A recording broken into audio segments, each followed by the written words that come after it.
नमस्कार दोस्तों। एक सबसे बड़ी गलती तब होती है जब हम लोग कॉलम का शटरिंग करते हैं और ढलाई होता है। फिर उसके बाद देखा ये जाता है कि भाई कॉलम का जो कॉर्नर है, कोना में पूरा गिट्टी गिट्टी दिख रहा है, हनीकम दिख रहा है। और अब सवाल ये उठता है, जैसा कि आप यहाँ पर देख रहे हैं, क्या ये हनीकम इस हमारे घर को कमजोर करेगा? कुछ इस तरीके से आपको हर कॉर्नर में अब ये गलती कहाँ हुआ है, इसके पीछे रीजन क्या है और क्या नेग्लिजेंस है, वो सब हम आपको बताएंगे। और इसको ठीक कैसे करना है वो भी हम आपको बताएंगे। अगर ऐसा रहा तो ऑब्वियस सी बात है कि भाई कि जो कॉलम पूरा आपका सॉलिड में होना चाहिए वो पूरा हनीकम दिख रहा है। पहले रीजन क्या है, फिर सॉल्यूशन पे चलेंगे। तो बता दूं आपको, जब भी कभी हम लोग अपना सपनों का घर बनाते हैं तो हम लोग का पहला प्रायोरिटी रहता है कि भाई कि एक तो घर मजबूत बने, क्योंकि सारा मटेरियल वही इस्तेमाल कर रहे हैं। और लेकिन यहाँ पे सबसे लेकुना क्या हो जाता है कि भाई हमारा जो है लेबर को लेकर के, लेबर और मिस्त्री, अगर हमारे पास अच्छे लेबर मिस्त्री नहीं है वो प्रॉपर तरीके से कॉलम का शटरिंग कर नहीं पाएगा। और जिस समय अगर शटरिंग नहीं हुआ, जिस समय कॉलम की ढलाई होगा, उस समय क्या होगा, कंक्रीट वाइब्रेटर अगर इस्तेमाल कर रहे हैं तो उससे क्या होता है कि आपका कॉलम फूलना शुरू हो जाता है, यानी तो जहाँ पे जो चारों कॉर्नर का जो ज्वाइंट है उस हो करके लीकेज होने लगता है। सीमेंट स्लरी जैसे लीकेज हुआ, आपका कॉर्नर जो है पूरा खराब बन जाएगा।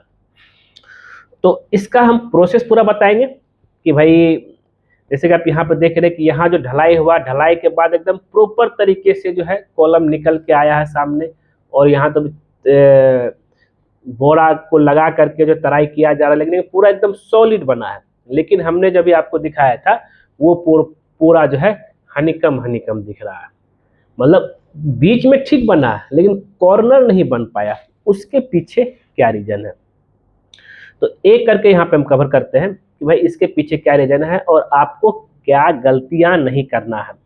तो पहला बात करते हैं कि आप प्राय देखते होंगे कि जब हम लोग शटरिंग करते हैं तो शटरिंग करने से अगर उसका कॉर्नर ज्यादातर जो है, देखिए ये एमएस प्लेट, लोहे की प्लेट शटरिंग, और लोहे की प्लेट का जब शटरिंग करते हैं बीच में जो है ना गैप हो जाता है, तो शटरिंग से लीकेज होता है, लीकेज इन शटरिंग।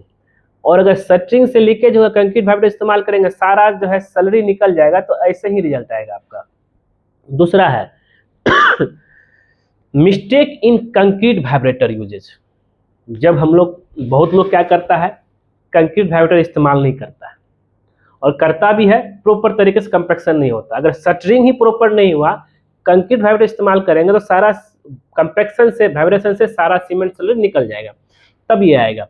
तो हमेशा जो है पूरा water tight, water seal shuttering कीजिए और तब कंक्रीट वाइब्रेटर इस्तेमाल कीजिए। और ज़्यादा देर भी नहीं करना है, जो है 5 से 10 सेकंड तक जो है आपका, एक बार जो कंक्रीट डालेंगे 1 फीट का तब करना है, फिर 1 फीट का, तब इस तरह से आपको करना है। ज़्यादा देर करने से भी जो पूरा कंक्रीट नीचे बैठ जाएगा। अब तीसरा है कंक्रीट मिक्स रेशियो, ये सबसे बहुत जरूरी है, जिसमें है क्या कि वाटर सीमेंट रेशियो। अगर हम वाटर सीमेंट रेशियो कम देंगे, वर्केबिलिटी कम रहेगा, तो आपका जो है प्रॉपर तरीके से कंपैक्शन भी नहीं हो पाएगा, ना कंक्रीट मिक्स हो पाएगा ना कंपैक्शन हो पाएगा। उसके वजह से होता है, इसलिए एज पर आईएस कोड के हिसाब से जितना लीटर एक बोरा सीमेंट में डालना चाहिए और वाटर वर्केबिलिटी होना चाहिए आपका कंक्रीट का, उसके हिसाब से बनाइए कंक्रीट मिक्स। कंक्रीट ना ज़्यादा पानी देना है ना कम देना है, याद रखिएगा। अब कवर ब्लॉक मिस्टेक, बहुत लोग क्या करते हैं, कवर ब्लॉक नहीं देते हैं कॉलम का शटरिंग में, इससे भी ये दिक्कत होता है। पांचवा है mistake in concrete pouring.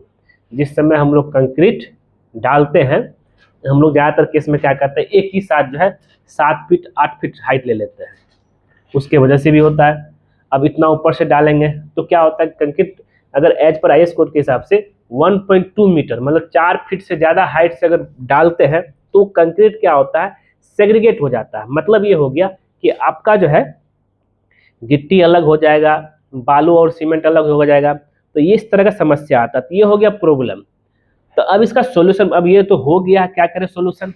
Solution इसका बस यही है कि भाई पहले क्या है कि अगर ढलाई नहीं हुआ है तो शटरिंग टेपिंग करना है, मतलब पूरा उसको जो है पूरा सील्ड कर देना है। और अगर आप जो है प्लाई से करते तो बेहतर है, नहीं तो ज़्यादातर केस में क्या होता है कि अगर आप जो MS प्लेट से करते हैं तो उसमें जो है फोम आता है, चाहे थर्मोकोल आता है, उसे सील्ड कर दीजिए तब जाके कीजिए।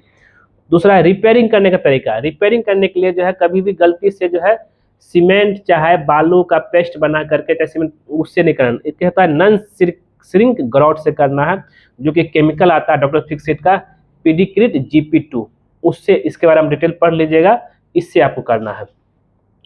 और कंक्रीट वाइब्रेटर में प्रॉपर वाइब्रेटर यूज करना है, जिससे क्या है कि आपका जो है कोई भी तरह का इस तरह का दिक्कतें नहीं आएगी। और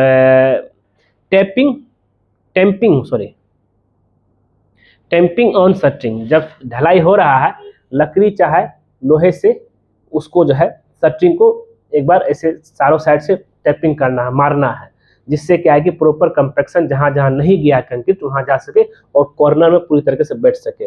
तो हमें चाहिए पूरा एक्यूरेट जो है, जिसका कॉर्नर पूरा अच्छा हो, उस तरह का बनाना है।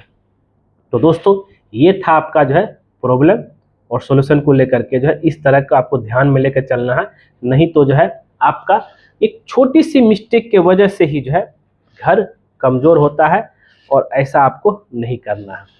तो ये था दोस्तों, उम्मीद करते हैं इस चीज़ को लेकर के आप क्लियर हो गए होंगे। और आप जो छत ढलाई कॉलम ढलाई कर रहे हैं, इन सब चीज़ों पर ध्यान दीजिए, नहीं तो जो है पैसा उतना लग रहा है, आपका घर कमज़ोर हो जाएगा। ठीक है दोस्तों, उम्मीद करते हैं वीडियो जरूर पसंद आया होगा। पसंद है तो उसको लाइक कीजिए, शेयर कीजिए, कमेंट कीजिए। मिलते हैं नेक्स्ट वीडियो में कुछ नए टॉपिक के साथ। आज के लिए बस इतना ही। वीडियो देखने के लिए धन्यवाद दोस्तों।